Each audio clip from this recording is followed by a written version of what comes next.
saw no shadow, but felt the glow. The warmth inside me kept me afloat. It felt like heaven had found my bones and gave me comfort when I feel alone. Now you're gone, I'm alone. I guess it's time to get better. Through the pain, I will go alone. If I fall, break my bones, I will scream even louder. 'Cause I'm not dying alone. I lost my best friend to 23. She left her body and hovered above me.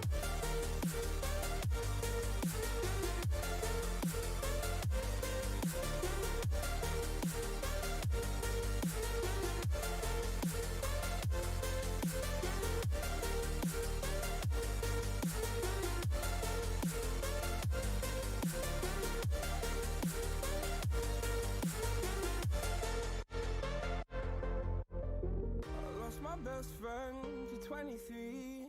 I heard the heavens crying above me. They gained an angel, I lost a friend. I felt like dying again and again. I went through hell, stared at death, but I keep fighting with each living breath. I saw no way out from where I stood. Felt like the fire had burned me through. Now you're gone, I'm alone. I guess it's time to get better. Through the pain, I will go alone. If I fall, break my bones, I will scream even louder. 'Cause I'm not dying alone. I lost my best friend.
Inside your self-righteous symphony, I would rather let this go than to bring it up again.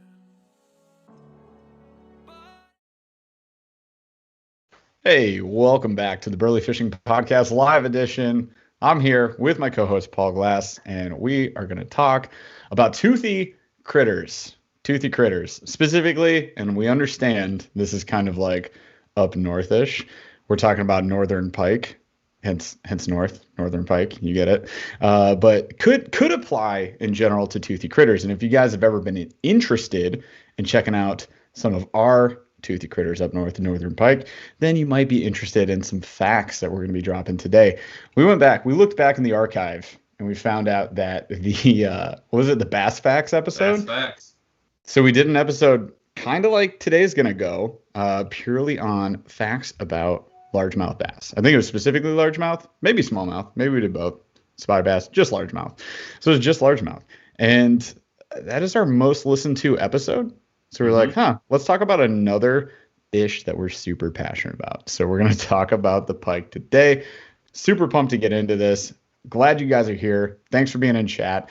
Remember that you can ask us questions throughout the show, and we pretty much just stop. Like, I read all the chat. I'll comment back in there. Sometimes I'll bring it up on the show. So throw us some stuff, some interesting cues, and maybe you get some answers. I don't know. We'll see. We'll see what happens. But hey, before we dive into the show, you guys should be subscribed. Subscribe to the YouTube channel. Check out the podcast. You can subscribe to the podcast. You can help us out a lot with that by dropping a 5-star review if you like the content. And then follow us on all the social places. All the things. What was the 5 stars? Yeah. Instagram, Facebook, TikTok, wherever.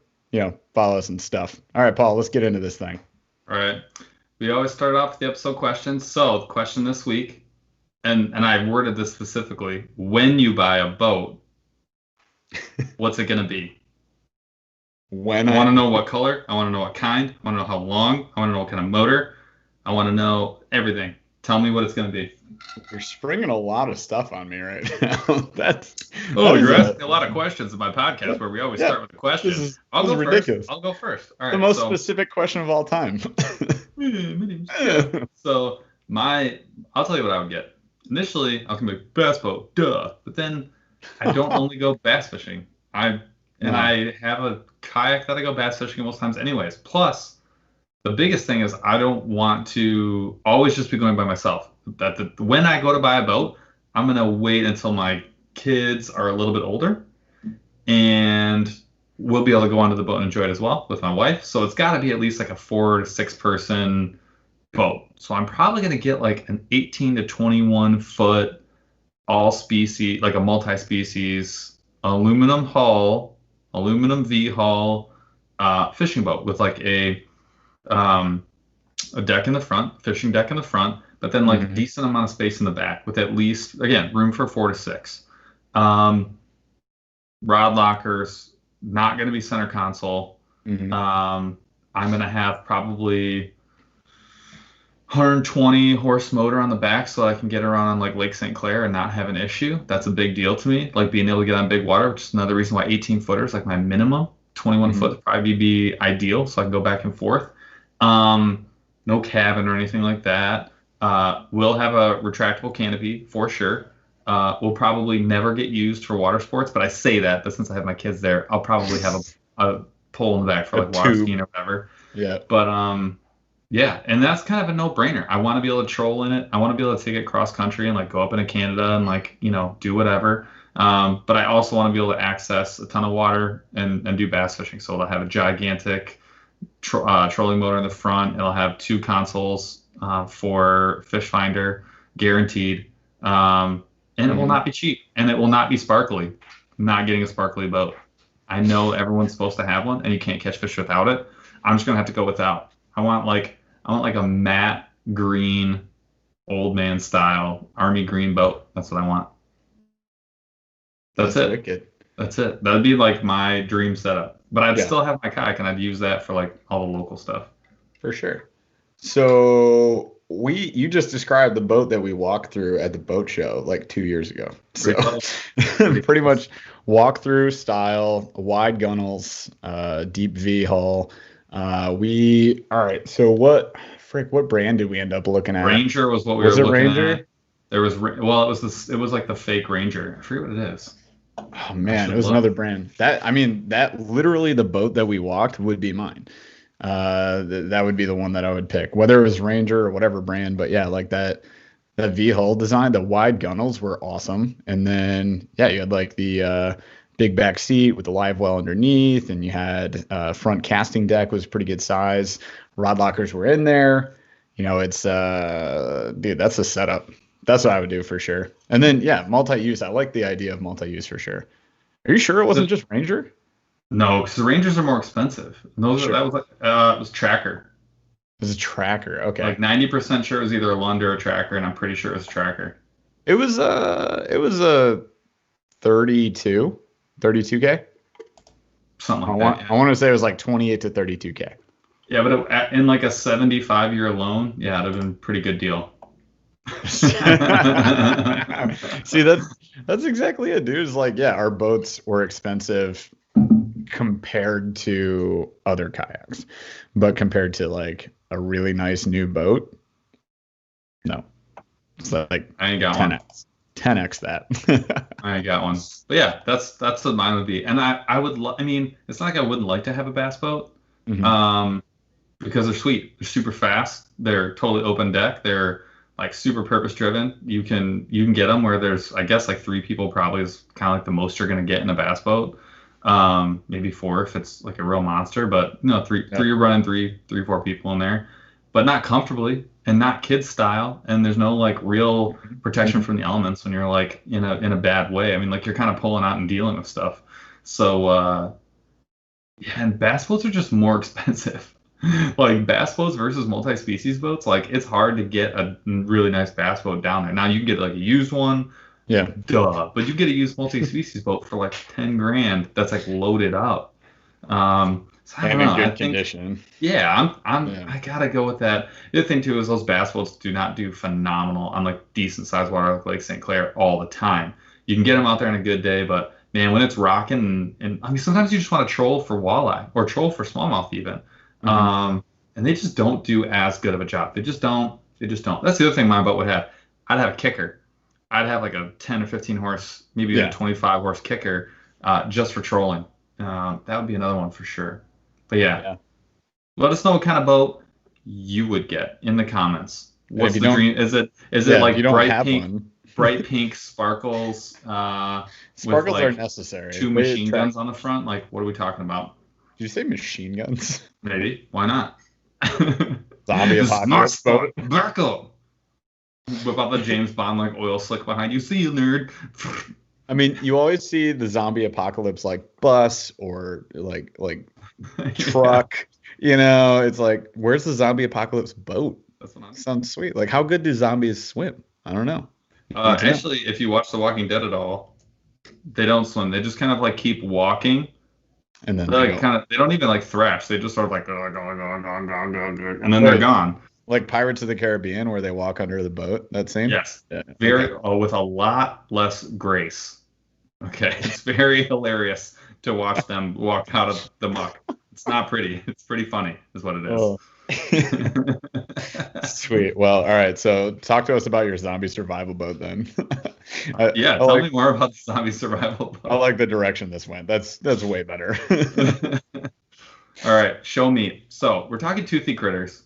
Jeff has not read the episode yet, so he doesn't know. He knows things, but he doesn't know everything. So what I will do is as much as I can, I will try and make this like relatively question based. We'll test Jeff's inherent knowledge. He has access to the internet right now, so I'm just going to assume he's going to cheat on at least a quarter of these. I'm just going to look at the answers directly. Probably going to get exposed here. Let's start. I like to start. I have like some categories, but I'm gonna try and keep it cool, just so does everybody know like what a Northern Pike is, just in general? Well, hang on. Where's our check-in, bro? Oh, we want to do the check-in? All right, we'll do the check-in. Fine. Should always do the check-in. Fine. It's in the show notes. I don't know if you read them. How would you know? I'm looking at them right now. So what did you do this week? Well, I'm glad you asked. Got stuff to talk about, bro. This week was a busy week. There's a lot of stuff that went down. Just an hour and a half ago, I sold my power pole micro anchor after 6.5 months of sitting on Facebook Marketplace. RIP. And big shout out to James, who came and picked that up from me. And I threw him a hat and a sticker for coming out because he said he watched my videos for like the install and everything. I was like, hell yeah, dude, here you go.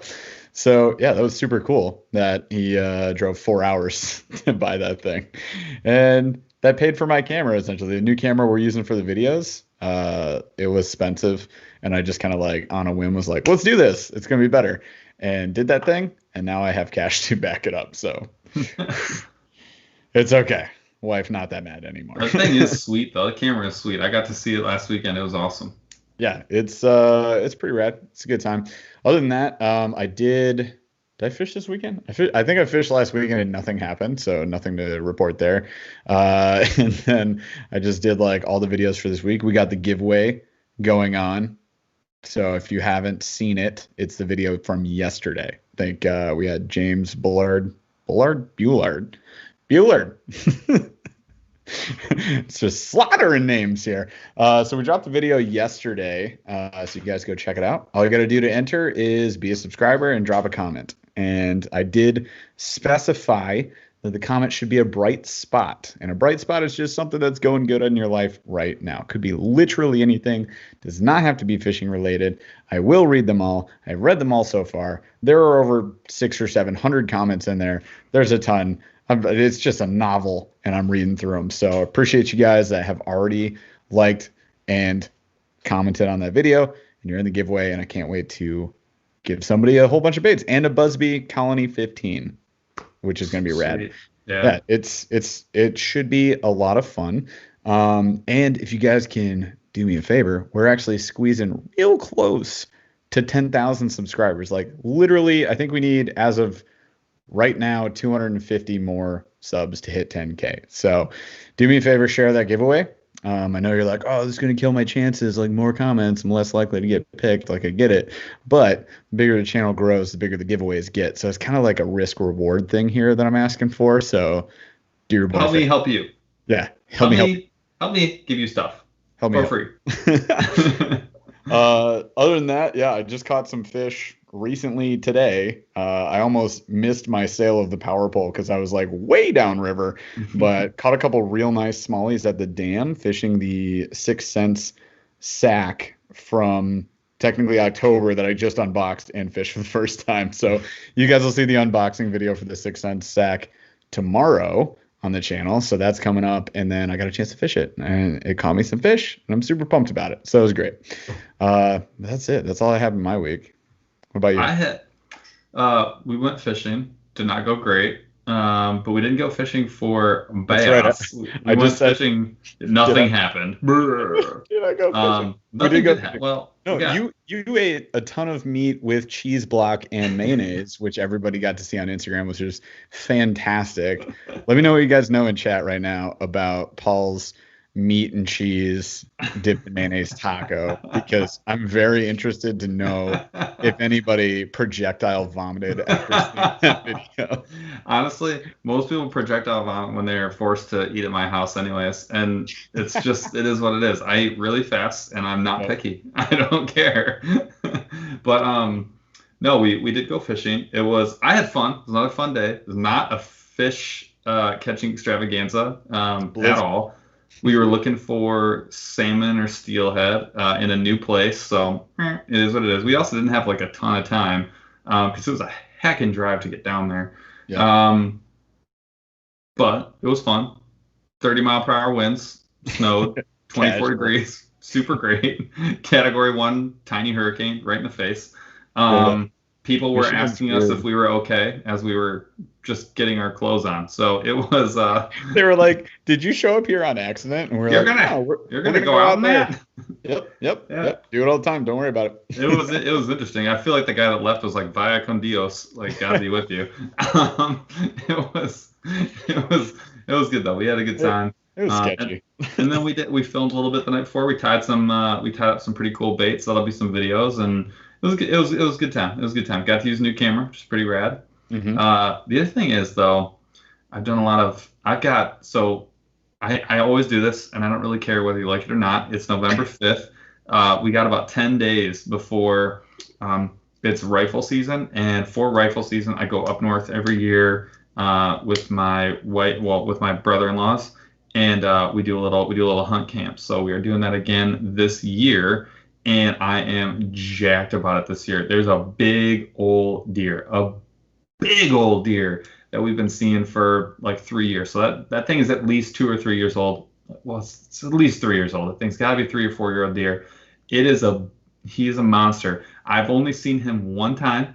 I saw him literally like legitimately 20 yards from where my ground blind was, but he was behind me, moved my head just at the wrong time, and we like locked eyes and he booked it. But I know right where he sleeps. I know right where all of his girlfriends are. And dude, I've got this hunt planned out. So I'm really pumped to go try and get that deer. I also have 3 tags in my pocket. So like if it's brown, it's down. Like I'm just, if it's got hooves, like I'm shooting it. But I'm very excited to go do that. I'm really hoping to get 2 deer. I got 4 days and I got another extra day when I get back. So I got like 5 days of hunting right in like prime time. And the rut has like just like kind of tilted toward the rut. So we're right at the end of pre-rut. So we'll be like in the height of it when I get there. So I am very, very excited about that. I'm very excited to go hunting this weekend. That is a big deal. I'm very upset about one thing that I just discovered though. What's that? Yak attack. You I texted Jeff about this like immediately when I found out about it. So Yak Attack is like they make accessories for kayaks, a lot of really nice ones. They make one that I've wanted for a while but I haven't bought, which is it's like this really neat cover for your kayak. It's actually made for a Hobie, and it goes over the entire kayak, and it's all fabric and it has like elastic straps in it, and it's meant for like being a duck blind. It's got little doors on it. You can blow some ducks away right out of it. I want to get one so bad because it's like made for my kayak, and it is like a perfect solo hunting like machine tool, and it's like $200, like kind of expensive, but not like prohibitively expensive by any stretch. Huge upgrade, massive. They've been out of stock for I don't know 3-4 months. They've been back ordered for a while. I had like a bunch of money. I was like, oh, I have all these points and gift cards. Like I could totally just like put it towards this and get it for free. And I was kind of sitting on it. And then I found out that they were going to be back ordered. The company said for another year. They're like, not until next season. Sorry. And I was like, I get it. Whatever. So I went and I bought some reels, one of which I tested this weekend, which I'm very excited about actually. Mm-hmm. But I tested out some reels that I purchased using all that pile of gift card stuff, the free money that I had. They're back in stock. That was like 2 weeks ago, and now they're back. They're like, "Hey, it's on the website. You're correct." I'm like, "Son of a!" Like I am still upset. I'm pretty upset. In addition to that, you just picked up a whole bunch of Hobie parts, of which I've been waiting on for months and months and months and months. And you strolled into a store which was empty, literally empty, except for just those 3 Hobie parts that. No, but I had ordered those already. I had already ordered those. So, and I ordered it. I told you a while ago, I was like, dude, just order it from Summit. They'll get it to you eventually. And they've gotten me everything. Now, this is the longest I've waited. I think I waited a month and a half, maybe even 2 months for the drop-in bin. And then, but I got exactly what you wanted, which was the universal mount. And mine came with the starport on top, which I just put on the boat. And I'm actually really excited about where it's going to be for a trolling mount. And I only had to wait like 3-4 weeks. Just saying. Dope. Well, all right. So I did order it. And what we're talking about, guys, is the H-Rail universal mount. It's like a side plate that comes off of the Hobie H-Rail. And I just want it because how your anchor is mounted is superior. It's superior. Bajillion times better than mine. By far. I have to get up, reach forward, and we use the anchor wizard with like some drag chains. So it's a little crank system. So I have to sit up, and mine is in the front of the boat. So I have to way in the front, like as far as you can mount something. You can't reach it seated, and I'm a tall boy and I can't reach that thing. But if you bring it back, Paul has his on this side plate, literally right next to him. It's amazing. It's on my hip. And I'm going to do the same thing. So I have one of 2 parts for that so far, but I'm waiting for that Hobie H-Rail part, and it's going to be a couple weeks. Ordered it from Austin Kayak. So hopefully here soon. Real quick, I didn't mention this, but hey, I am excited for 10K just because it's 10K subscribers. But in addition to that, I have said, and will hold myself to this, I'm buying somebody a reel. So we'll do a special extra giveaway when we hit 10K, aside from the normal monthly giveaway, and I'll do a video on it and all that jazz, and you guys get to pick out a reel valued at $150. So I mean, I'm not buying you a cheap reel. I'm getting you something real nice. It's gonna be great. Chef's kiss. I'm pumped for that. So once we hit 10K, somewhere around like that week, within that week, I will post an extra video detailing that giveaway. Might have to wait till this giveaway ends and then just drop it right there. But we're gonna hit this number like real soon. So stay tuned. This month that giveaway will drop. Maybe not immediately after hitting 10K, but very, very soon. I want to hook one of you guys up because you've been so awesome helping me get to this point. So thanks for showing the love. Keep sharing that giveaway. Keep helping us grow, and we will keep throwing you stuff. Can we talk about the mean fish now? Yeah, let's talk about the mean fish. I will cut in from time to time for chat. So guys, keep hitting us up in chat and we'll pull you in. There's a few cool things in here. We had dark labs dropped in and said, we're an awesome bunch of guys. Thanks, dude. You're awesome. Appreciate it. Got some people showing some love in here. Appreciate you guys. Dennis says his daughter watches, but I needed to say this one. Says his daughter watches the channel, and she said she couldn't wait for him to try the meat stick taco. Thanks, Paul. Wait, was that me or was that you? Snack. No, your snack. Oh, okay, good. It's the salami. Cheese block. Not even a cheese stick. It's a block of cheese. Yeah. Like Cracker Barrel, you cut slices, you put it on a Ritz cracker. Paul eats the whole thing, and then you dip it into mayonnaise. The trough. I like to call it the trough of mayonnaise. The trough of mayonnaise. So if you guys want to try it at home, full disclosure, disclaimers aside, if you have a heart condition, high blood, please highly recommend passing on this one. Do not do this. Skip. Pass. Go to the next challenge. This is not your challenge. I have like no cholesterol. I will not be responsible. I don't think I have any cholesterol. I don't have like Everybody I don't know. I'm immune, man. I don't have never had a problem. I eat like garbage trucks of fat on like a daily basis, and every time I go in to get a checkup, they're like, "Where's your sir? Where's your cholesterol?" I'm like, I don't know. Everybody has cholesterol. I know. I have no cholesterols or triglycerides or. Well, it's, how they're like HDL is like bad or whatever, and LDL is good, or maybe I have that backwards. But every time they're like the bad one, they're like nope, and I'm like, check the blood, make sure. And they're like, nah, you're good. I'm like, that's impossible. There's no way. Just mayonnaise drips out of his wounds. And then mustard up the other finger. That's how he puts condiments on his food. Just get my knife out. There you go. All right. Oh my gosh. It's getting weird in here. Let's move on to the show meat, and not the salami, just the straight up regular show stuff. We're talking about toothy critters, pike. I'm gonna hit you with a question first. What do you think? How old do you think a pike can get? 12 years. 7 to 12 years. Jeff has been reading. I can already tell. 7 to 12 years. Not looking at it. That is surprisingly long. Like that to me, I was actually pretty stunned. I'm like 12 years for something that, like, if you've ever seen we're gonna go into how they eat. I was surprised at that. They're a freshwater carnivore, so they do not live in the ocean. They do not live in saltwater. They live in freshwater only. They're typically their main region is like the Great Lakes Canadian region. They are in Alaska. They're all along the border between the U.S. and Canada, like the boundary waters, the northern Minnesota. Like that's their home waters. They are spread out in like the middle of the United States, like in the Great Plains area. But their main regions are like in the Great Lakes, Midwesty type areas. Cold water, right? They are. Yep. They do enjoy. They like the cold water. Right now is awesome to be catching them, and often I am getting them as I go for bass. Like they're the ones that are biting. The bass are like, nah, dog, we're chilling right now. And then the pike are just like slithering. They're just like ready to attack. And they're the ones I keep catching. Which is great. If you've ever caught a pike, I will go into like how they feed, but that's also how they fight. I'll do it right now. They're predators. They're an apex predator. They have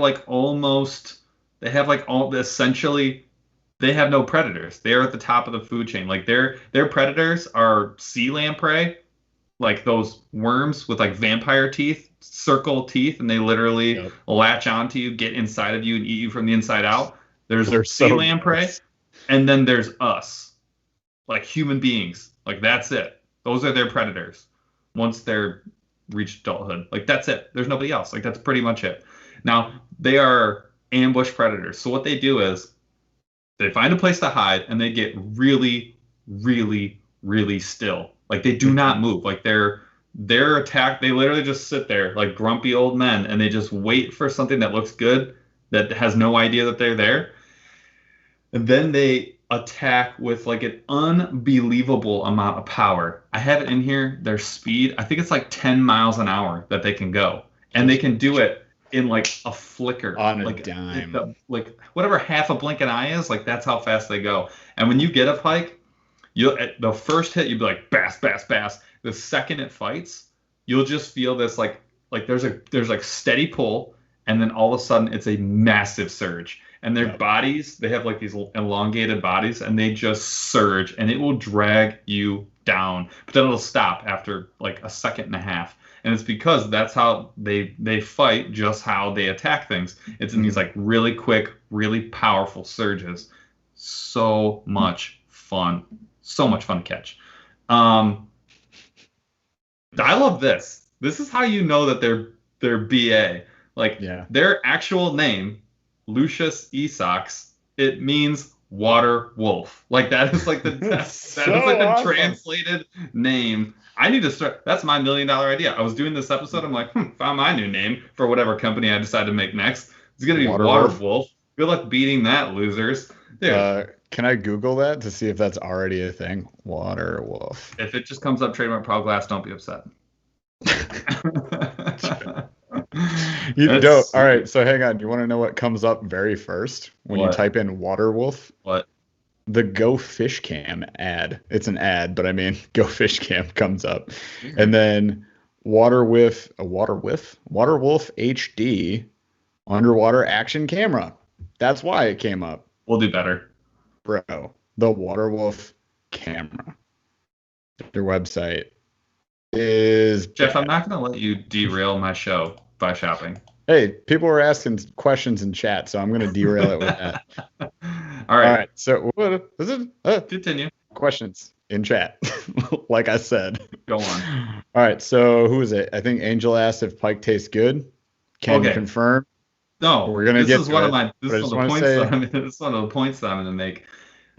People get very weird about eating pike because everyone's heard about the Y bones.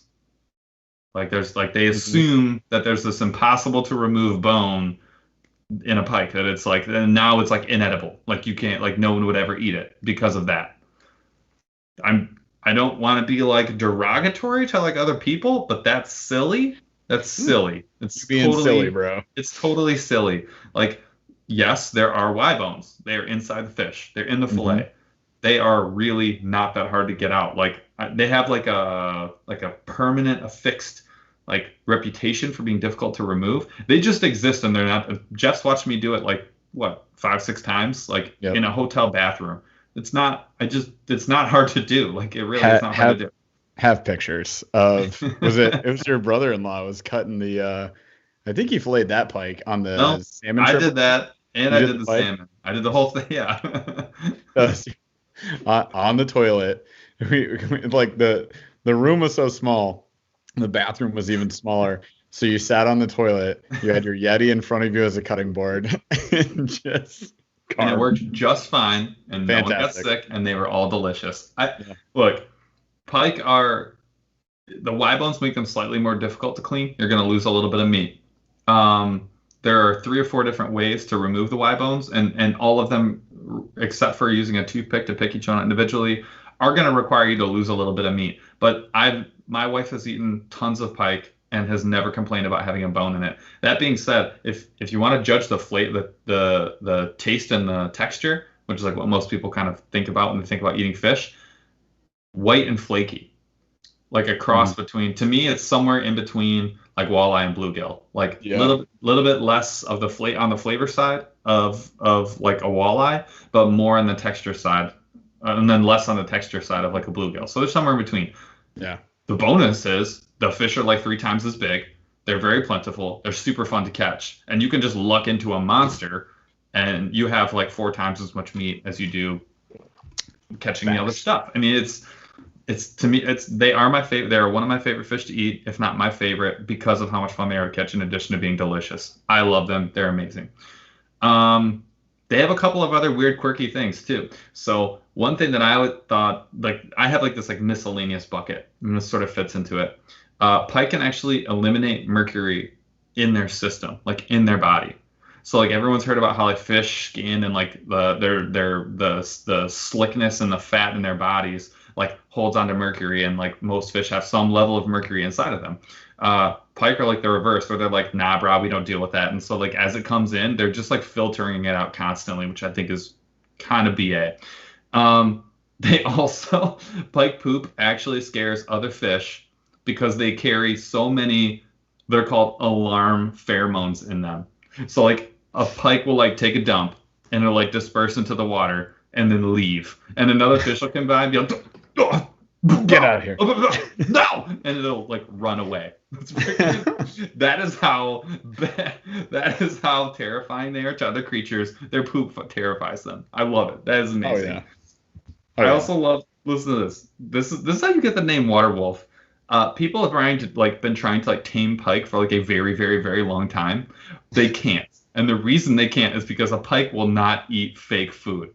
I told you it's a freshwater carnivore. They don't mess around with plants. Straight up, if it's not live bleeding meat, they're like, nah. And they're just like, I'd rather die.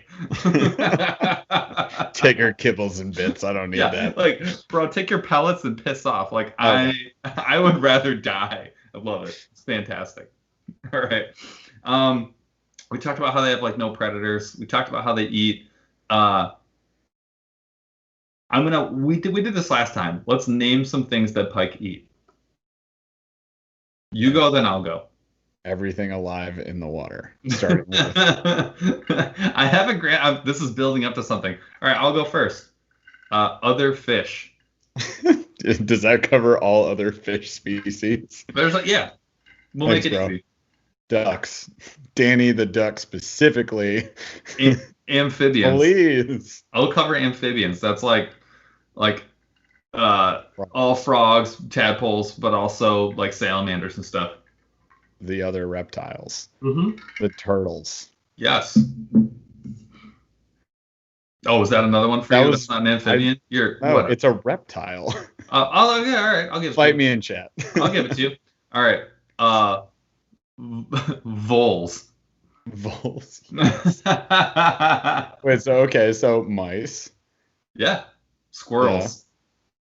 Yeah. Bats. Let's go with the savage I'll gear. bet you they do eat bats. Like, I don't know why a bat would be on the water, but I'll give you that. Waterfowl. Yeah, you already said that. You said that one. All right. So that covers most of it. When they're really young, like just initially hatched, they do eat bugs. They are cannibalistic. So they will eat themselves. Like a baby pike will be like looking at its sister like, oh yeah, that's why you have Mike, screw it, and they will eat themselves. Mike the pike, the Weston lure that you want so bad. Yeah, it was the same like wanted. Bass will attack. Bass attack bass. Pike attack pike. Like fry don't eat themselves typically. It's very like that's not. Oh, you just mean like you're talking about baby pike. Oh yeah, baby pike legitimately just to survive, they will eat their siblings. Facts. Here's my favorite one. So I think it was I forget what country it was in. It was in another country. I do not think it was the U.S., but I cannot confirm. A massive female pike was caught and killed, and they opened up its stomach to see what it had been eating. It had a baby bald eagle inside of it. No. There's so much piss and vinegar that they just eat pure freedom. What the frick? Like, shut up. Like, shut up. Oh my gosh, that's absurd. So they'll eat literally anything that passes in front of their face or area. Chips. That's That's so absurd, man. All right. Real quick, catching up on chat here. So Chris Shue asked about when I caught my PB pike on the video. I said people swim here all the time, and these things are in here. Yeah, it's just a local pond like by my house, and there's a whole beach area. People swim there, and there are gar pike in there, and they're giant. And there's also giant pike in there, as you saw. That's one of them. Probably I've seen bigger. I saw a dude catch a big one, one bigger than that, by almost a foot on ultralight gear fishing for bluegill. And he was like, "Whoops!" And I was like, "I hate you." And then he took it home in a bucket, and I assume ate it, and it was enormous. That's like catching a salmon, man. That's legitimately like 6 meals. All the meals. That thing was absurd. And then Joseph Cena Fishing says he wants a shout out. Hi, shout out. Shout out. Shouting out at you. And you also keep saying "and poop." Are you saying that pike also eat poop? Or do you just want to keep commenting poop? I don't know. If you want me to just keep saying poop, I can do that. It's not a problem. Just everybody keep commenting poop, please. Poop emojis, highly encouraged. Shaz, are we demonetized yet? Did we hit the threshold yet? Just turn the monetization off. It doesn't. I can't wait for the limited to ineligible. It's gonna be great. Yeah, so there's basically alligators in this pond. Anyways, by my house, just so you know, guys. Well, people it's very odd that they don't attack people. I've never heard of a pike attacking a person before. Yeah, I have not either. It's crazy for a fish that's so full of piss and vinegar, like none other. The way they fight, the way they attack, that there's like they're not even. They're not even the biggest. They're not even the biggest. We're gonna do another episode on Muskie. But Muskie are in the same family. They're not even the biggest in the pike family, in the Esox family, which is insane. And it's not close. Like, Muskie are a lot bigger. Yeah. It's nuts. All right. Yeah. We talked about how they are... Did somebody ask a question about pike eating muskies? Was that a question? That would have been buried way back. I don't know. Dude, so... Answer the question. Pike... Yeah. Will pike attack muskies? Absolutely. Now, will I say that like a 24-inch pike attack like a 36-inch muskie? Probably not. But like at younger, like 2 adolescents, if one of them's hungry enough, yeah, for sure, absolutely. They're cannibalistic. They probably don't even know the difference. Mm-hmm. So we talked about how they're also like solitary predators. So like bass school up. And at different times of the year, they school up in different ways. But in general, they school up. Bluegill absolutely school up. They school up the majority of the time that you fish them. Pike do not. They are they're lone water wolves. But this is the craziest. This was actually my favorite thing that I actually learned that I did not know, is that pike are actually least active at night, which is bonkers. Because like, most fish, it doesn't matter. And I talked about this on another episode, but like the way that fish sleep in general, they don't sleep like humans do, where there's like this like long stretch of time that we're like, I'm going down and I'm not getting back up for like 6 hours or whatever, 12 hours or however long you sleep. Like that's not how they do it. They are constantly in this big like bowl with predators, and everybody knows it. So they like catch these little snatches of sleep for like 5, 10, 15 minutes at a time. And so they like are constantly aware. So you're kind of, you glean the fact like, okay, well, if they're not necessarily sleeping only at night, that sometimes they sleep in the day and at night, like sporadically, like they're always active, which means, and fish are active at night. You can hear it. You can fish at night and you can catch them no problem. It's just like it is in the daytime. But pike are a lot less active at night. They're actually most active in the daytime, which I was very surprised to learn, and it is now in the memory bank. Someone asked the question, what's the best way to clean a bluegill? My favorite way to clean a bluegill is cut from the top of the head, like where like the fish's like neck would be, right at the top corner of the gill plate, and cut straight down. If you're watching, where the neck meets the back of the head, you cut straight down, and I actually go a little bit further all the way to the belly. So I essentially trace the gill plate right behind the fin all the way down, and then I cut from where I started, so like the fish's backbone, actually shove my knife down and follow the rib cage. So I'm sticking my knife in behind the where I started along, and I'm running it along the backbone, feeling for the ribs. Once I feel there are no ribs and there's nothing stopping my knife, I go all the way through and I go all the way to the end of the tail. I flip the fish over and do the same thing on the other side, and then I actually cut the fillet off. I leave the last little piece of skin attached and actually remove the fillet, no skin. A lot of people like the skin. It's very easy to do. It's one little flap that you can cut. I like mine totally skinned out because I like them in things like fish tacos, and I don't know what I'm going to use them for, and I don't want to have to skin it later. So I typically, unless I'm going to eat the skin right there, I just take them off. And then do the same thing on the other side. It's pretty quick. We should do a video on that, Jeff. Yeah, for ice fishing. We did one, but we could do better. No, we did a terrible one in a different hotel bathroom because we often the genesis of this podcast, actually. Well, every time we go on a big trip, like you stay at a hotel, it's like, where are you going to clean all the fish? If there's a cleaning station at the place, you can do that. But like the last couple times, there just hasn't been. So we just clean it at the hotel, which is whatever. So that was Tyler that asked that question. So thanks for the question, Tyler. And then we'll do a video on that because that's a really easy one to do, and it's fun, and I do it all the time. So I'll show you how I do it. I'll say this: there are like a lot of different ways to do it. It's just the way that I'm most comfortable. I find I get the most meat, and it gets it done quickly and efficiently. And I'll kind of walk through why, but that's how I do it.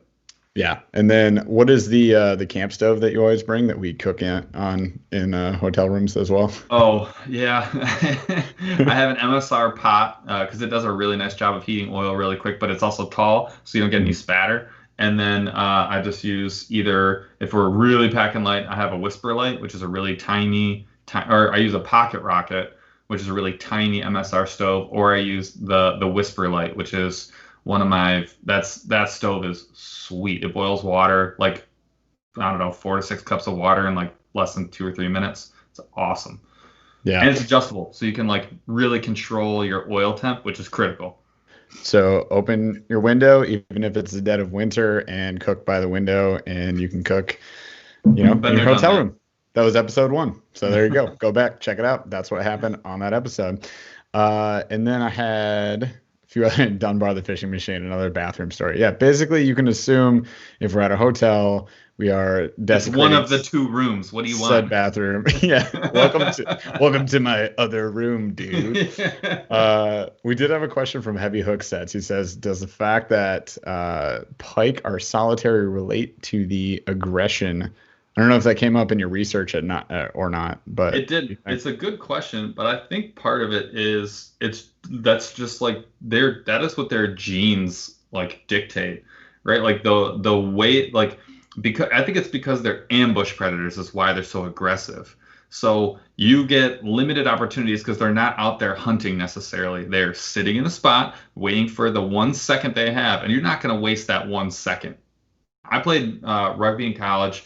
And I played a position where I didn't touch the ball all the time when I first started playing. And the expectation of you when you play this position is that you're like a running back, but you're always playing defense until the last second when you're playing offense. And if you screw your last second up, you may only get to touch the ball 3 or 4 times. But the 3 or 4 times you touch the ball, you're expected to score, period, every single time. And this is very similar. Like, you don't waste that opportunity. You conserve all of your energy until when it absolutely matters the most, and then you piss it all away instantaneously. And that, I think, is why pike act the way they do. Bass will, like, they'll school up, they'll go find a bunch of fish, and they'll track them down, and they'll eat them. They'll drive them to the surface, and they'll eat them. They'll drive them. Sometimes pike will drive schools of fish to the shore. It's pretty rare. For the most part, they're lying in wait, waiting to murder you when you least expect it. So, yeah, they're like a bear trap. They don't want to lose whatever it is, and they don't want to blow the opportunity that they worked for. So, yeah. That's just my guess. I have no idea. But I think the reason they're so aggressive is probably because they're ambush predators. They get limited opportunities, and then when you pounce, you gotta make it count. Yeah. Great question. Yeah, that's an awesome question. Thank you for that. Marlon's in the chat from First Response Fishing, and he says, if you guys come visit, Paul's not allowed in the bathroom. Oh, I'm sorry. You don't like delicious fish? Okay, I mean, that's fine. Bathroom fish. That's fine. Bathroom fish is fish, man.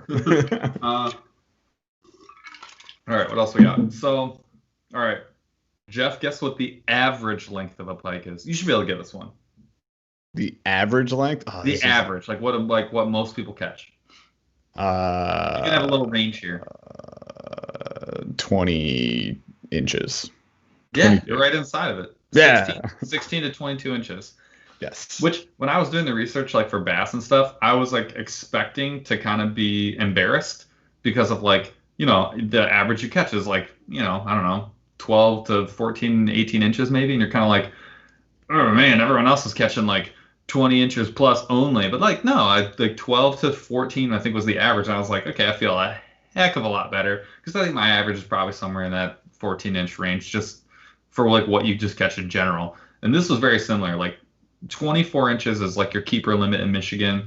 So it's a little bit above average. Like it's a decent sized pike if you're going to be a keeper. Not a huge one, but yeah, that's a good size. It's not a tiny pike. So 16 to 22 is the average. So let's talk biggin. What do you think essentially what is the biggest one? The biggest one ever? So because it's global, it's not just the US. Like they track, so I'm using a verified website to track the size. I'm using fws.gov. So I don't necessarily, this is probably just the US. They didn't really specify. This is the largest one on record. 60 something. Ooh, too big. 52. 53 inches See? long. That is huge. So that's double the average. Just more than double the average right off the bat. This is the shocking part. Guess what the weight was? The weight of that? Yeah, the heaviest. 34, 30, 23. Up higher, 45, 50, 60 pounds. 62, I think, or 63. 60 plus pounds. Unfreaking. When you see those pictures of those dudes out in Canada, holding out a prehistoric monster, and you can see like the girth of like the back just like leaning over both sides of their hands. I always thought that was like the arm thing, Like I always thought that's what. No, they're like here. 60 like, pounds. That is make it as small as possible. Like, granted, that's like a freak of nature size, right? But like even 40 pounds, that's massive. That's big for a catfish. It's huge. Jeez. Unbelievably cool. So a lot of people will get.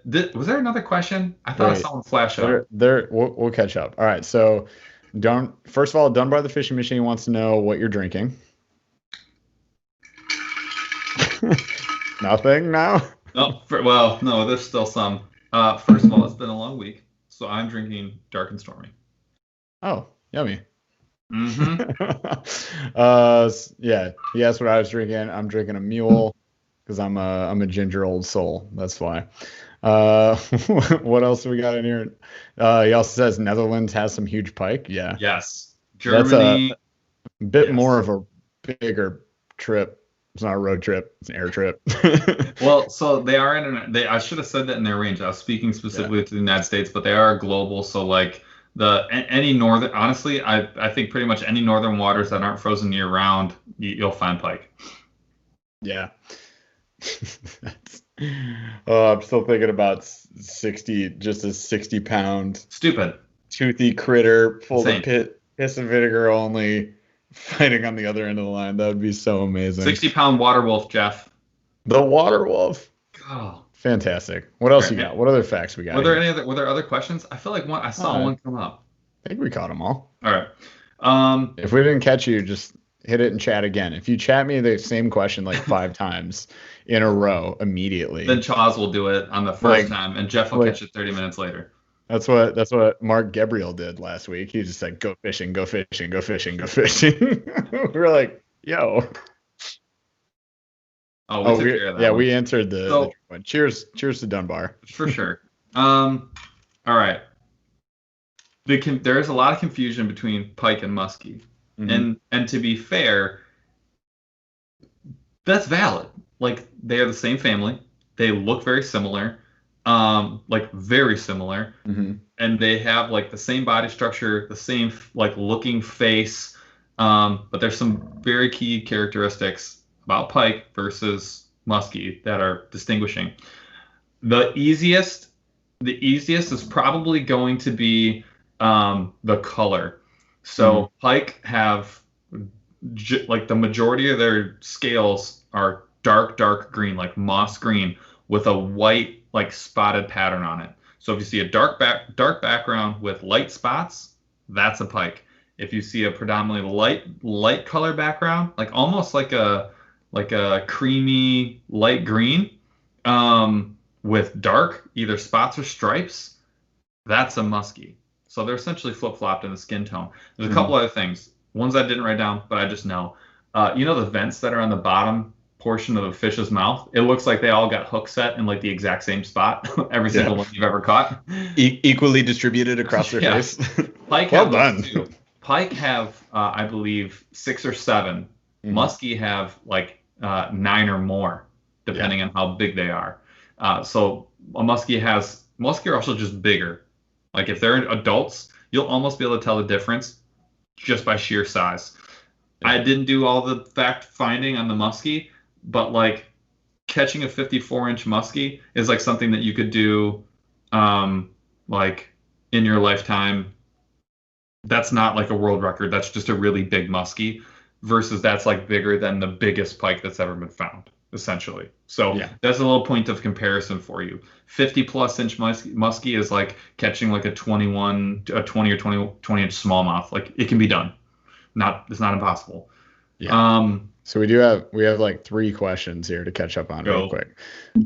First of all, Heavy Hook Set says, how are these Busby boxes treating you? And I don't know if you guys, if you follow Paul on Instagram, Paul_J_glass on Instagram, go follow him. He did a pretty sweet video and like picture compilation that should basically tell you everything you need to know about these boxes. They're fantastic. They're modular. They're easy to use. I love mine. Never had an issue. Would buy continuously again over the Plano Edge. That's probably all I have to say on that.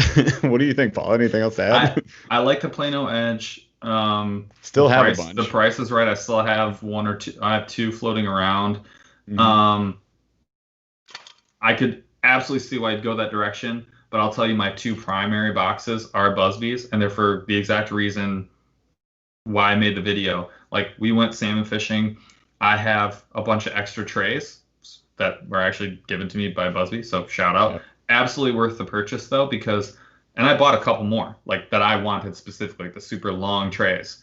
And I just like keep a pile of trays like in the basement. I brought them all up. I laid out all the tackle that I wanted to have in the box, and I legit filled the entire thing up in like 2 or 3 minutes and turned, just by taking the trays out, laying out what I wanted, filling it all up exactly the way I wanted it to look. In a couple of minutes, it went from like my standard go-to bass fishing box to like a salmon box. And I can undo that like in a heartbeat, and it's not hard to do, and make it do exactly what I needed to do. You can turn that into a plastics box. You can turn it into a spinnerbait box. You turn it into a fly box. You can turn it into a terminal tag. It does whatever you want to do. It's just like boop, boop, boop, done. Like done. Yeah. They're also super, super durable. And like I would not be worried if one flipped out of my truck.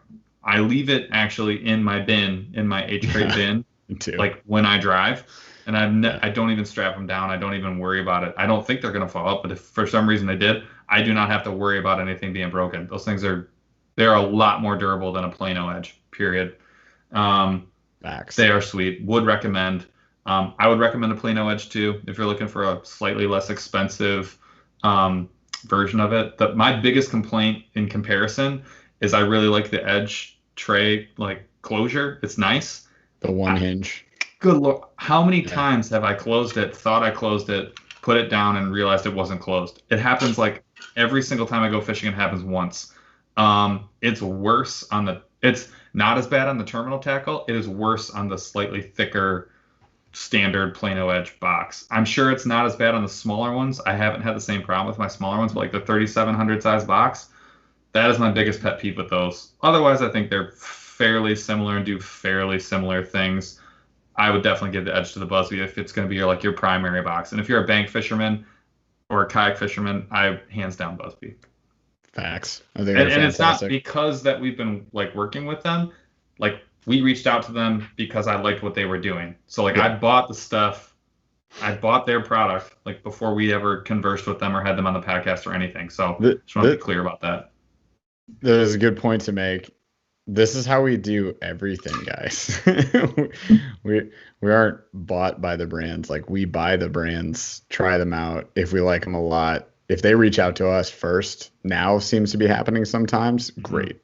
But if we don't like the product, like, I'm not going to say, yeah, I'm on your team, because now I have to talk about your product that I don't like and try to sell it to you guys. I'm not about that. It's nope.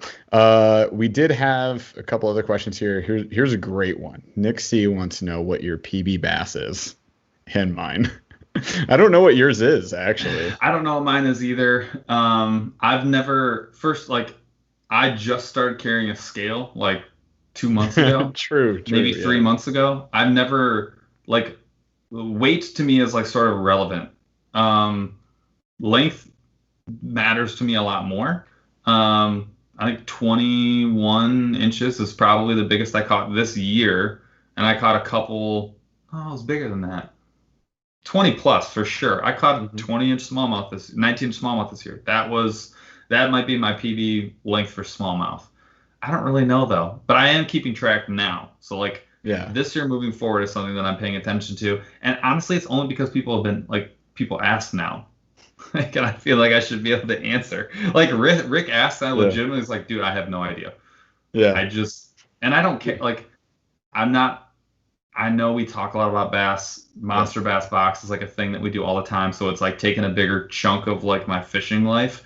But it's definitely like the stuff we're talking about today, like toothy critters, bluegill fishing in the winter, steelhead fishing, walleye fishing, trolling. Like, those are all things that I really like. And bass has just become like a larger piece of it recently. So yeah. Chaz is ripping you up in chat, which isn't fair, Chaz, because Paul isn't in chat. He just said, I don't even care. He said Paul's is 2 pounds. That's why he's dodging the question.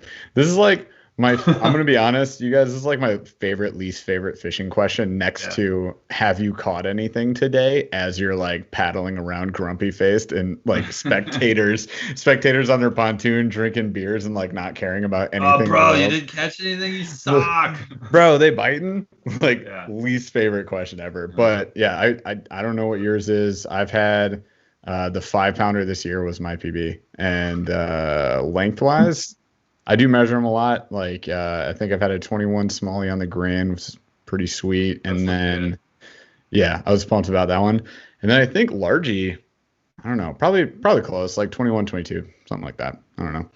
The other thing too is it's really hard because like a huge fish in Michigan is like just getting started in Florida or Georgia. Yeah. Like it's a warm up fish. So that gets to be tricky too, because I have not been like traveling for tournaments or bass fishing or anything like that. So I've never been to Lake Fork, never been to Kentucky Lake, never, like, never hit, it's possible if we go to a trophy lake or if we know a farm lake, we can go check that out. Like, eventually that number might go up. Honestly, that's not really what I do this for. So just throwing it out there. And you just started carrying a scale. Mine is broken, still in the front of my boat. Still need to replace it. Yeah, I don't even have a digital scale. I just have one of those like eyeball at ones. That's all I have at this point now too. But hey, if we get into tournaments, I don't know. Well, if we get into tournaments, I absolutely will. And I have all the stuff to do it. We're doing that next year. That's a fact. Good question. All right, so the other ways you can tell the difference between muskie and pike, other than like generic size and the color background of like the dark green skin with the light spots being a pike, and then flip that for a muskie. Muskie have rounded rear fins. So there's like a really distinct rear fin right before the end of the tail on both pike and muskie. Muskie, square, like straight squared off. Pike, rounded. So that's probably one of the other easy ones. Here's a question for you though. This is awesome. What do you call a hybrid between a pike and a muskie? I literally couldn't even come up with any name. Tiger muskie. Oh yeah. And they are flipping sweet. And the reason they're called a tiger muskie is they have these like vertical stripes just like a tiger does. And then they have like the dark light thing is flip flop from a pike. So that's why they're tiger muskie, and they are freaking sweet. So I've caught 2 of them on Lake St. Clair. Yeah, I was gonna say we have those around here. They are in well, just certain bodies of any water. water, any body of water where you've got pike and muskie, you're probably gonna find some tiger muskie. Sure. Freaking cool. All right. Here's a question for you, Jeff. What color eyes does a pike have? Blood red, like what they want to draw Valid from you. Valid guess. And I had never thought about this, and this did not dawn on me until it was like I found it in research. Yellow eyes. I was trying to think, like, because they have hold them and I look at them. They have a very distinct, like, yellow ring in their eye, and it is freaky. If you're at a computer listening to this, Google it. Holy crap! It looks so angry. It's like that makes it like so Darth they can Maul. it makes it so they can look more angry without having eyebrows. Like they can't turn that eyebrow down into the angry eyebrow, but they don't need to because no mad brow. And it's yellow because they're full of piss and vinegar. So that's like when you mix piss and vinegar, it's kind of yellow. It's in their eyes. All right, so I know you already. I already know you already heard this one, but I'm still gonna ask you, like you haven't heard it. It's a little bit of a cop out, but how many teeth do a pike have? I'm gonna guess randomly throwing a number out here. Could it be 700? They can have up to 700 teeth. Now they are not all steak knives like lined up in rows like a T-Rex. Like that's not what this is. So they are. What if they were? They can have up to a dozen or so on top and bottom. That are actually like the big grabber teeth, like what you would think they are. But they have this giant pad, huge pad on the top of their mouth that is like, you know how like you ever had like a cat's tongue has like those hairs on it for like grabbing things? Imagine that, except on the roof of the mouth, and there are anywhere between 300 and 600 of those teeth up there. Totally nuts. The other thing that's crazy about pike teeth, most teeth, they're like vertical, right? And their front teeth are like up and down, essentially. They actually have some other teeth that are pointed backwards and forwards in order to, like, when they latch onto something, to not let them go. So they get all kinds of directions to munch. Unbelievably sweet. I did see the one question. Oh, go ahead. Yeah, well, there's a bunch of pike-related questions, so I want to hit those real quick. So somebody asked, oh gosh, how do they fight? Could you describe the fight? And sorry, I don't remember who that was. Say it was you in the chat. We'll say your name, but yeah, somebody asked like, how do they fight? If you could describe the fight, I'll let you go first. It's a hit. Like a big hit. It's almost always like a big smack. Hit. Like, and it's not always the same. Like, it's always a huge hit. But relative to the entire fight that you're going to get, the hit will be one of the biggest parts. Big smack. Then it'll stop. Yep. It'll like be done. And you're like, what? Yeah. And then all of a sudden you're going to get this big surge and then a little break. Like you'll feel pressure, but you get a break. And then a huge surge. Like 3 or 4 seconds later, and then you'll still feel the pressure, but it'll be like a break, and there'll be another surge, and they'll keep going until you bring them in. They'll just cash themselves out at some point, but they'll just keep these big, huge surges. And I don't know another fish that really does that. Like a catfish will grab it and it'll straight down like a rock, and it'll just pull you out. Period. You'll get a miniature version of that with a carp. With a bass, you're getting a more fun version of that where it's streaks left and right, but it's constant pressure and constant pulling. Like it's all horsepower. Pike are all torque. They will just rip the rod right out of your hands for like a second or two, but then they're out of gas. Yeah. That's what I get with pike. I agree with that. Dunbar the Fishing Machine actually said it's like hooking into a car that's already doing 20 miles an hour.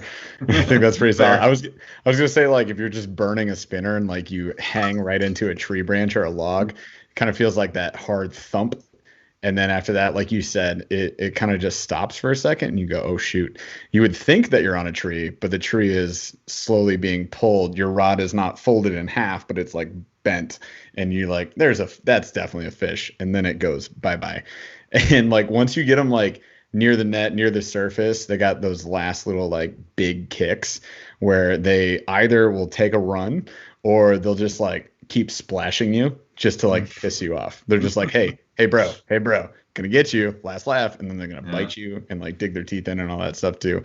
ATC 70X asks, are topwater pike blowups more explosive than bass blowups?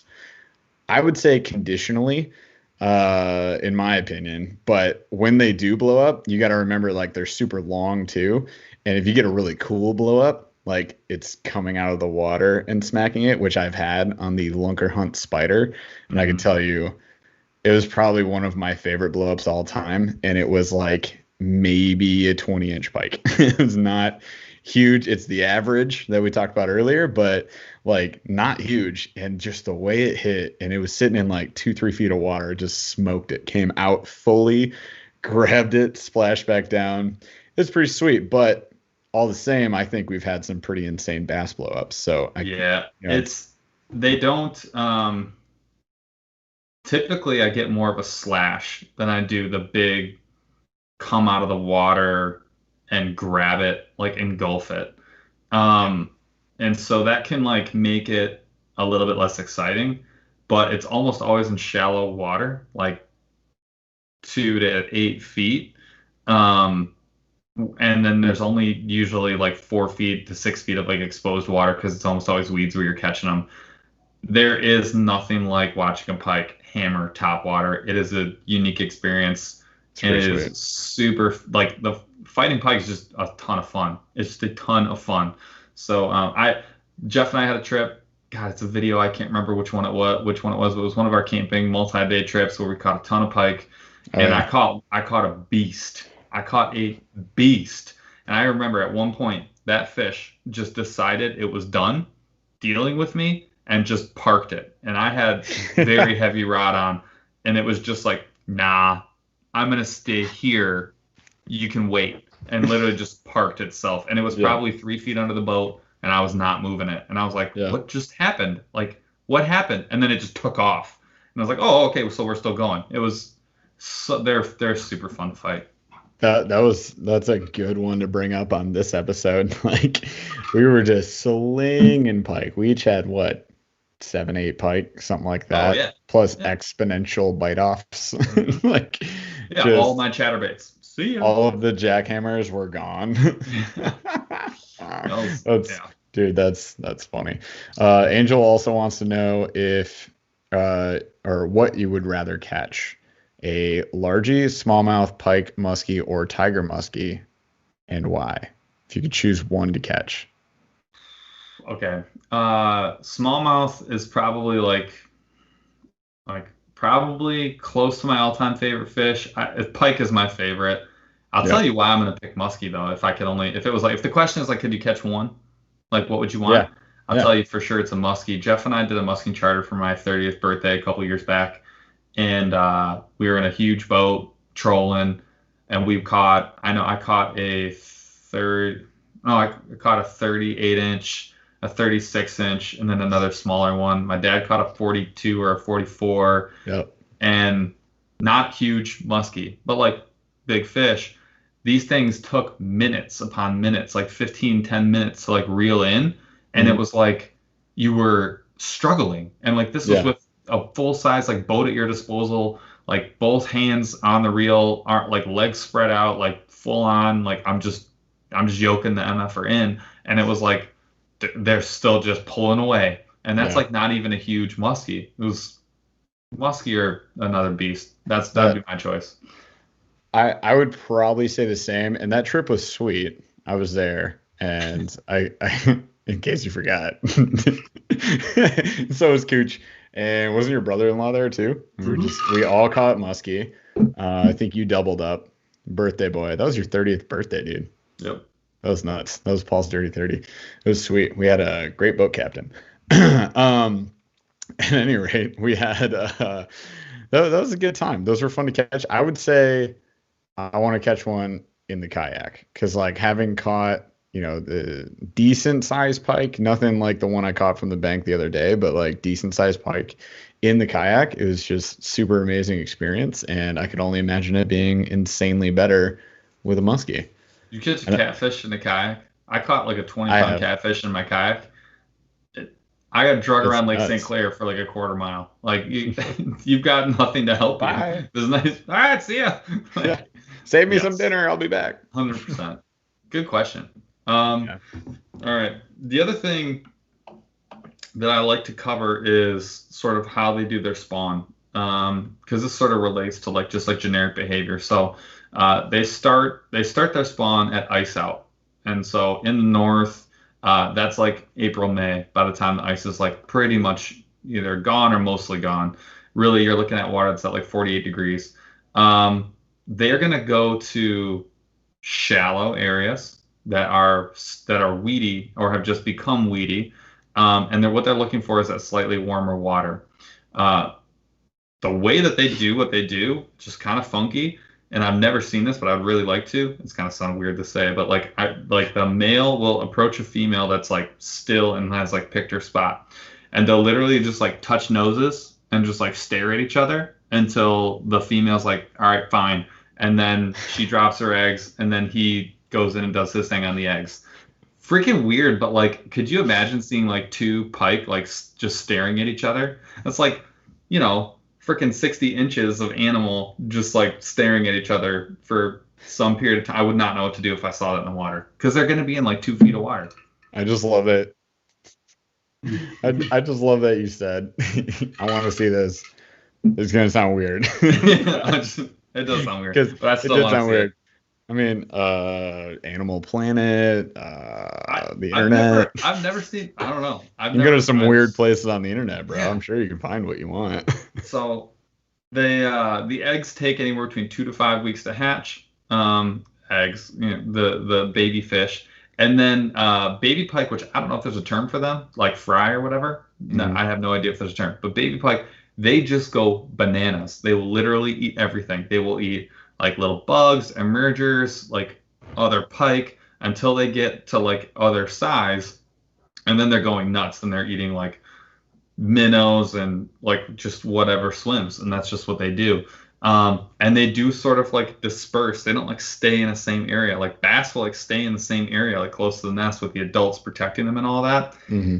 Nah, brah. Like pike are like, deuces, I'm done. Like job complete. And also, you're already equipped with all your murder weapons. You're good. And fight to the death to see whoever survives. They also, like, really, really young pike can get eaten by, like, adult perch, which are actually super vicious. Other minnow, ducks, like, all that sort of thing. But, like, you got basically 2 weeks, and then you just got a bunch of water wolves out there, doing damage. Mm-hmm. So. The water wolves doing damage. The other thing, too, is, like, we see this in the Midwest a lot, where pike are in a lake and they have to they will eat themselves out of their ability to like grow. And so where you see, and this is actually, I think, really important if you're trying to like go find like what a trophy lake looks like for pike, it's not going to be one that just has pike in it. It's going to be one that has 2 to 4 like food sources and one that's really balanced. Bluegill and pike are like really well matched, because bluegill, they don't want like a ton of numbers. They'll eat themselves. They'll eat their forage themselves out of their ability to grow to size. So you can keep them in check with pike. And pike, they don't want to eat themselves out of size either. So there's this like really nice balance between pike and bluegill, where typically you see successful breeding pike, you'll also see successful numbers of good sized bluegill. And that's just like a symbiotic relationship that like there's a lake right near where I live where they stocked it with only pike and bluegill for like almost 50 years. And now it's known for being a phenomenal bluegill, crappie, and pike lake. There are bass there that do well, but the predominant species that do well are pike and bluegill. And it's because they have this really good balance going. So that takes us to the last portion, which is how to fish. Let me get at them toothy critters. Right? So like, where am I getting them? Now that you know what you know, how are you going to like leverage that to go after and get some pikes? So first of all, they like cold water. So that means any water that's got deep spots, but is not necessarily going to be hot water, and is going to have what they look like for ambush. So their ambush areas look like 10 4 to 10 feet is like prime time for pike. Tall weeds, 2 to 6 feet. It's anywhere in there. They look for those weeds because that is their ambush point. They're going to go to wherever the cooler water is that's not super deep. They're going to go to where the cooler water is, and they're going to go to weed edges and weed lines. Or they're going to go to logs, and they're just going to sit dead still until something comes by, and then they're going to whack it. Now, you also know that they're gigantic, and they can get huge. They aren't all huge, but they can get pretty freaking big. Twice the size of a bass, no problem. You can't use like too big of a lure. Like, you can't. The other thing too is pike have really, really well developed. They have like this long snout, big bony mouth. They have really strong sensors, stronger than bass, in their face. They key in. This is my experience. They key in on vibration, and more than anything else, which is why I feel like I actually carry a whole bunch of different types of spinner baits when I'm targeting muskie and pike, because it's not always the same combination of vibration that gets them, but it's usually the vibration that gets them. So my favorite bait for pike it's 2 things: spinner bait and jerk bait. Jerk bait's a free meal. Spinner bait is always a good option. It's the right size, it's mimicking all the right things, and you're hitting on like that extra sensory perception that they have that doesn't always get tickled, which is the those blades churning, creating that vibration. And then I'm looking for relatively shallow, big open flat with lots of grass, areas for them to be ambush predators in, anywhere between that like 12, 10, 8, 6 foot range. That's what I'm looking for. That's it. That's the spot, man. I always catch them. Somebody just mentioned, like, go fish where you bass fish. Poop 18. Poop keeps coming up on this friggin' podcast. I like it. Poop 18 says it's a good fish for bass. It's a good point about fishing for bass. I think there's a couple of key differences though. Is like you'll find bass everywhere. You won't necessarily find pike everywhere. You won't typically find pike way down deep. So like when the water gets hot, you probably will actually find them sitting super, super still somewhere in like the backwater. And you'll find them at the drop off where the water starts to get cold, but not necessarily at the bottom typically. And again, because they're looking to like ambush. So like finding an open bowl that's at the bottom of the water, they're just not going to get anything to eat there. I mean, and they don't have to hide. Remember, like they don't have to hide anywhere. They are the apex predator. There's nothing that's going to go get them. Bass have to hide. Even big bass, they'll go hide. Like they will legit go, and like when it's murky water, they're hiding. Like they are hugged up against a rock being like, I don't know what's out there because there's pike here.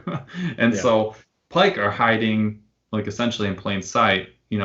They're looking to jack something, but they're not hiding in terms of like looking for cover to get away from something or feel safe. They're just trying not to be obvious so they can smack something. So like absolutely you will get into pike trying to trigger the predatory instincts of like a bass, but you're gonna find a lot more pike in pikey areas than you will find in every single type of bassy type of area. So like docks, it can work, but it doesn't always work because typically there may not be enough cover to hide a gigantor fish. A big open weed flat, they could literally be anywhere in there. You find the right weed line, there's going to be tons of bass there for sure. There's a much higher % chance that if you find one of those transition areas where the water's starting to get kind of cold as it goes deep, but it's still in that like 12, 8, 10 foot range, there's a really good chance you're going to find some pike there. Yeah, I definitely love searching weed lines and drop-offs. That's like my 2 favorite spots to hit them at. On the river, there's a lot of different spots, but like laydowns under those logs and stuff too, just along the bank of the river where it starts coming down. Yeah, exactly. So I mean, that's also why I often get them like while I'm fishing for bass. I don't usually go out just for pike. I don't think almost ever. Do we ever just go like pike only today? Because then we'd have like a more specific pike box. But yeah, usually it's just, fishing the bass gear. Lately it's been just whatever comes in the boxes that we're getting. Like I've been getting into a ton of pike and I'm going after bass specifically because They're bass boxes most of the time. But yeah, I mean, you'll happen across them from time to time. But yeah, if you want to go more specific, it's a lot of fun. They're great fish to fight. I love catching them. I still haven't caught one on a fly. We didn't fly fish like atoll this year. We definitely need to do more of that next year.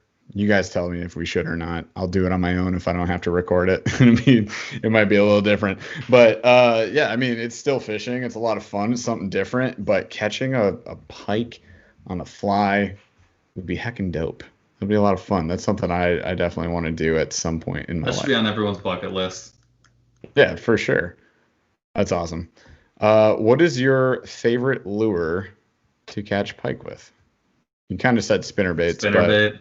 It could be tied with chatterbait because there's a couple of reasons. One, it's a really nice search bait with good action that I can modify and change without changing too much of like how I fish it.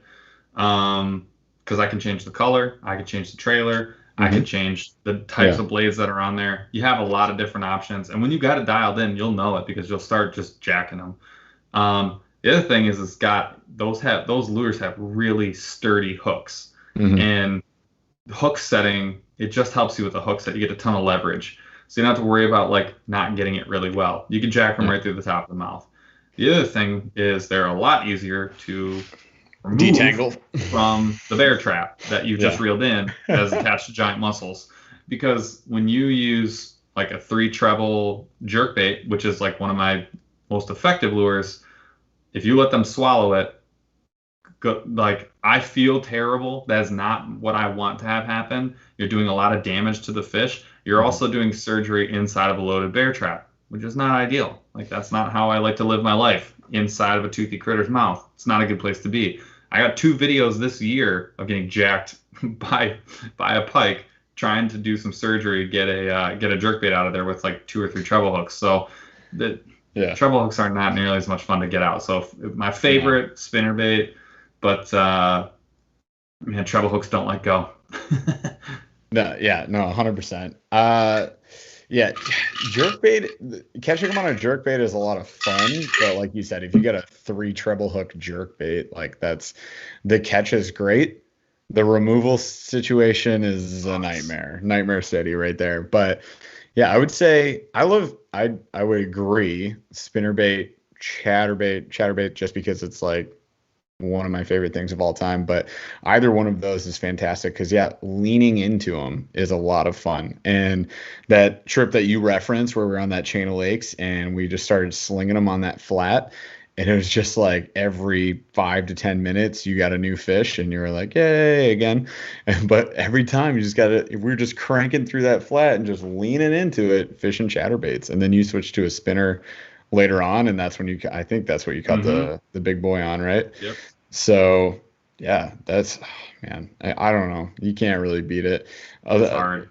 Digging like a monster out on a crankbait or a square bill is kind of fun too. Like on the river, square bill catch, I like a good square bill catch. My favorite though, it's gotta be either spinner or chatter, either one. Yeah, for sure. Chris Shue, you asking me about bodies of water, bro? Chris Shue is coming up on a road trip to go fish Michigan. Oh, really? About it. I mean, I'm not giving names out on here because Paul will literally drive to my What house. area of the state are you going to? Yeah, that does depend. Like, generally, where are you going? He mentioned Houghton Lake, and I was like, bro, you're on a kayak. You got like a 12-foot paddle kayak. Yeah. Houghton's going to be real tough. I don't know if you know this. It's our biggest lake, and it's one of the biggest lakes. Like, it's huge. But there's an impoundment not too far from there that you could go fish if you want. Oh, yeah. If you're going to that area, that's fair game. Like, that's a very fished area. But there is like a flood area. I think it's even called like the flood. It's like a floodplain or something. Do you want me to pull it up? Yeah, but there's a spot right by the lake that nobody goes to that has multiple entry points that are basically just dirt roads. If you're kayaking, that is the place to go. and there's a dam down at the bottom of it, and it's super fun. Did you fish that, Paul, when you were there? No. No, you didn't. I didn't have time. I took my wife out on that. It was actually Is it dead stream? Dead stream flooding, is it called? Yep. Yeah. Dead stream flooding. Go fish it. Check it out. It's so if you're looking at Houghton Lake, it's right on the other side of 127, which is just west of Houghton Lake, northwest of Houghton Lake. Check it out. It's pretty You're fun. talking about a 10-15 minute drive from wherever you are in Houghton Lake. But also, if you just want to chill on your kayak, it's a insanely scenic area. Yeah. Which is fantastic. If you want to get off of Houghton and away from the 1.5 million boaters, then Dude, you'll thank us. I wouldn't give that to most people. You're welcome. Thanks for listening to the podcast. You owe me $1 billion. You came here. Here's your cookie. That's our $1 million. I don't do that often. No, I was surprised. I was gonna stop, and then you just went ahead and just plowed right through. You know what? Thanks for listening. That's fantastic. Oh man, you're on your way. Oh, you're coming up 12/14. Wait, December 14th? Bro, you need to. Bro, see you next year. If you, leave your kayak at home. Are you from the Bahamas? No, I can't even tell you there won't be ice. Like there could be ice. No, I'm not saying there will be, but this is an inland lake. This is not the great there's a very good chance that you will die. It could happen. There could be sheets of ice out there. Just go. I don't know if this video is gonna make it or not. Dude, I'm telling you, there's a limit on what you can do with a 12-foot kayak. Yeah. You are looking at the limit. If there's any wind, even if it's even if it's nice out, if you get rolled, that water, I don't care how warm the air is, that water is going to be 50, 45, about 45 degrees. Yeah. Think about cold water, trout water is 55, 60. Think about that. That's cold water. That's cold. This is going to be for sure sub 50. Probably 45 degrees. It's instant hypothermia. You are going to die. So please don't go on Houghton Lake. Please reconsider. If you're fishing the bank, great, fantastic. Yeah. I would reconsider bringing your kayak. Yeah, Paul and I have. I'm all for adventure. Yeah, we'll fish the winter, but it's rough. You are very limited in your options there, sir. I didn't know you were coming up in December, so you're legit. While you fish, I have had multiple times. You have to take the guides on your rod. I have to stick them in my mouth to get the ice off them because the line running through the guides, rolling cold water off them, will freeze over. Yeah. I've been there. That's where you will be. Yeah. So wear very warm clothes and be very safe, please. Incredibly safe, so safe that you're next to a fireplace inside of a warm building. Yeah, Houghton gets waves is the only thing I'm really concerned about. You're gonna see some caps, my guy. White caps. If it's windy, which it's Michigan, it's windy all the time. Frick. Yeah. Yeah, it's been so bad. It feels like it's been just every time we go out, it's 3 months of wind. So it's brutal. But have fun. Good luck. Yes. Go for cold water techniques. Change it up. Jerk baits. I would definitely go blade baits, spoons. Lord. R.I.P. Should be great. One less listener. What's up? He says layers, GoPro, and I'll send the video. I love it. Right. I hope you absolutely nail them. It's it doesn't show up on my doorstep with just an RIP. Condolences. Please attend the funeral of here's his GoPro. Right. Just be safe. Just have fun. We'll go fish in the winter too. I'm not saying nobody can do it. Obviously you can do it. He says he grew up on a lake, so we got to give him the full creds. All right. Benefit of the doubt. It's gonna be dope. What else we got for these pikeys, man? That's it, man. Those are my pike facts for you. They also are very slimy, and part of the reason they can withstand the cold water that they do is because of said slime. So don't ruin the slime when you get them. Don't wipe it off. Like with any fish, really, you're supposed to not do that. So, It's educational. It's fact. No, for sure. They are extra slimy. They have a distinct scent to them. Odor. That scent, Oh, what yeah. that odor is, the piss and the vinegar evaporating through their fleshy outer coat, and it becomes that slime. But seriously, if you guys have ever like caught a pike and then just sniff your lure, smell your hand real quick, it's an insane potent smell. They got it wrong, stanky. man. Yeah, they got that pike stank. Awesome, guys. Well, hey, thanks for hanging out with us tonight. Thanks for staying tuned for Paul's Nerdcast. He likes to nerd out sometimes. He did have some show notes, but I do want to point out the guy knows some stuff. Somebody asked earlier, like, is he just reading a teleprompter? Like, no, bro. It's probably like it's probably 60-40. 60% written down, 40% not written down. Your show notes are basically like just a list of things. Muskie and Pike can hybridize tiger muskie, but then you had like many things to say on that. Average like 16 to 22 inches. Mm-hmm. Show notes read great, man. They look great. Piss and vinegar. Just keep it in mind, man. Burly fishing shirt 2021. Piss and vinegar. It's just a pike. It's gonna be dope. Just stay tuned. Andy Glass Designs coming out with a pike. Oh shoot, dude! Great reminder, Chaz. Chaz has a reminder because I forget things. I don't know if you guys noticed, but Burly Fishing apparel will be on monsterbass.com, and it will be available. T-shirts for now. I'm gonna order hats. We'll get them in there too, but they will be shipping through the Monster Bass warehouse. And I don't know if you guys have watched any of Rick's videos lately. He actually does a live right before this video. We'll be going on one of his lives in a future video, probably talking about the drop with the merch. It's gonna happen, but they're updating their shipping. Shipping's gonna get better. They're changing up the box. It's going to be a bag. That starts January 1st. So they're doing dope stuff. And then Rick is such a cool dude that he hooked me up. And this is why I work with a company like this. And he's going to help me sell the merch through the Monster Bass site. So I get a lot of questions like, where can I get the shirt, the hat, whatever. And guys, I just want to say I really appreciate that. That's amazing to hear. I can't even put it into words how awesome it is to like see a picture with somebody wearing Burly fishing gear. And I want to give it out because at this point, how many giveaways have we done, Paul? Like 6? Yeah. Done like 5-6 giveaways. So basically 6 individuals other than Chaz, myself, and Paul have Burly fishing apparel. So like, yeah, I'd love to hand out more if I could. Shipping costs are just insane, but this allows me to like put them on the market.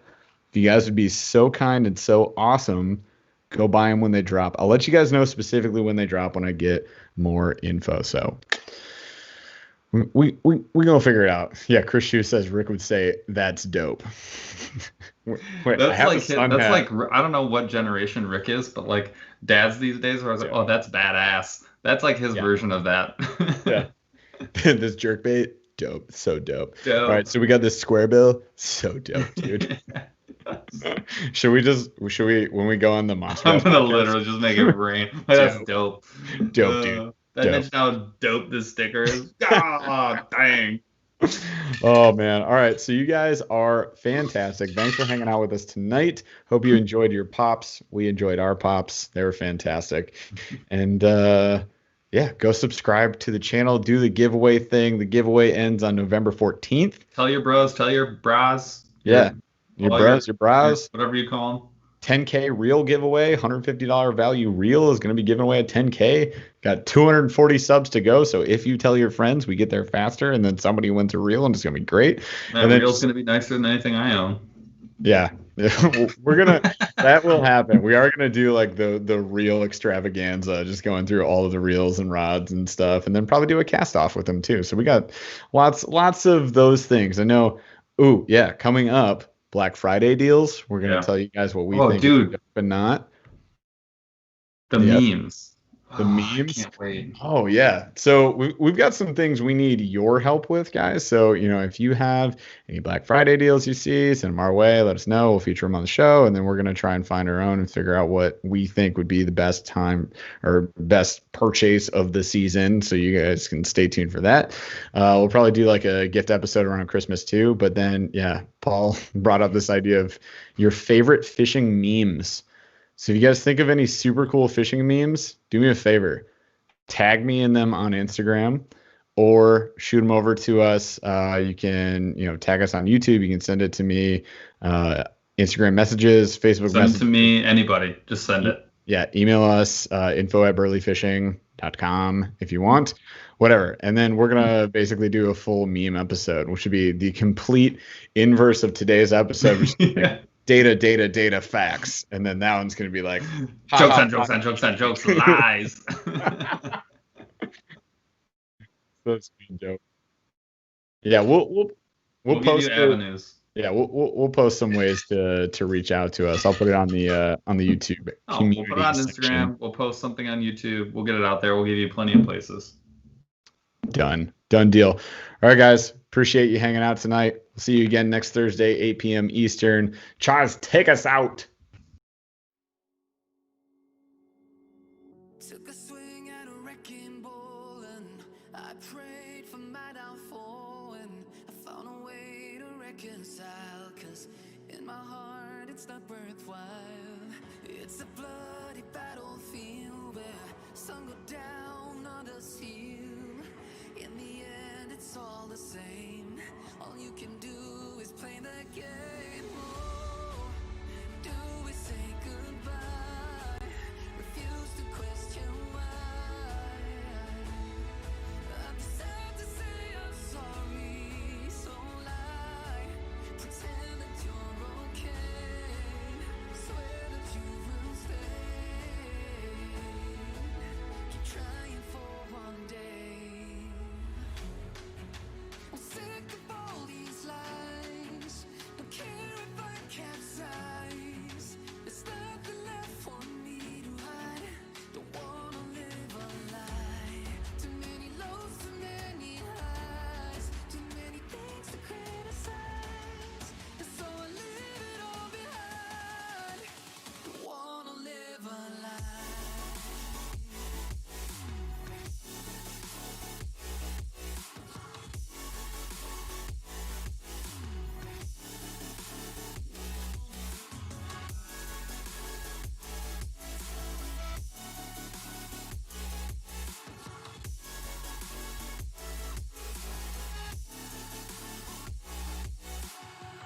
Life kept spitting at my feet and forced me down a dead-end street when all I had went up in flames, burning only dark remains. I cover up every part of my skin, oh, 'cause I don't like the person within, oh. I know I'm the one to blame. All I can do is take the shame, oh. Do we say goodbye? Refuse to question why. I'm too sad to say I'm sorry, so lie and pretend that you're okay. Swear that you will stay.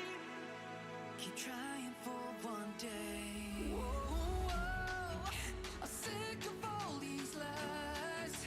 Don't care if I capsize. There's nothing left for me to hide. Don't wanna live a lie. Too many lows, too many highs. Too many things to criticize. So I leave it all behind. Don't wanna live a lie.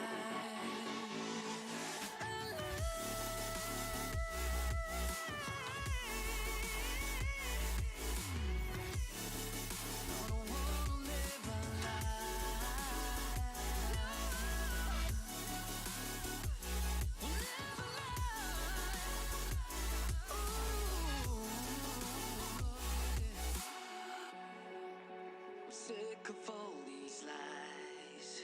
Don't care if I capsize. Oh no.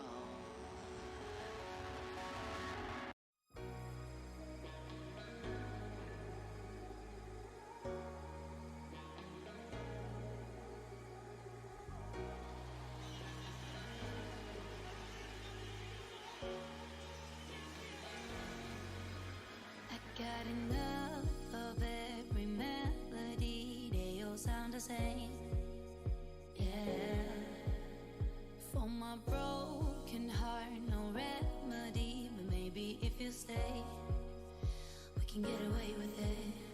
'Cause you make me love my imperfections, answer all my questions, just to show me what's on the other side of inhibition. No apology.